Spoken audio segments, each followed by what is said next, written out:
தமிழின் பொக்கிஷமான திருக்குறளின் 14வது குறள், வான் சிறப்பு அதிகாரத்தில் உள்ள 4வது குறள், மழையின் முக்கியத்துவத்தைப் பற்றி மிகவும் அழகாக விளக்குகிறது.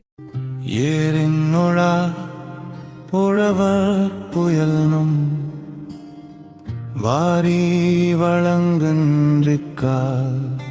ஏரின் உழார் உழவர் புயல் என்னும் வாரி வழங்குன்றிக்கால். மழை என்னும் வாழ்வாதார வருவாய் தன் வளம் குன்றி பொய்த்துப் போகுமானால் இந்த உலகத்தைக் காக்கும் உழவர்கள் கூட ஏரை பிடித்து விவசாயம் செய்ய முடியாது. உலக உயிர்களுக்கு உணவளிக்கும் உழவு தொழில் சிறக்க வேண்டும் என்றால் அதற்கு மழையே முதன்மையான காரணம். மழை பெய்யாவிட்டால் நாட்டின் பொருளாதாரமும் உணவு உற்பத்தியும் முற்றிலும் முடங்கிவிடும் என்பதை வள்ளுவர் இக்குறள் மூலம் உணர்த்துகிறார். திருக்குறள் சொல்லும் வாழ்க்கை உண்மைகள் இன்னும் பல தெரிந்து கொள்ள நம்ம சேனலை சப்ஸ்கிரைப் பண்ணுங்க.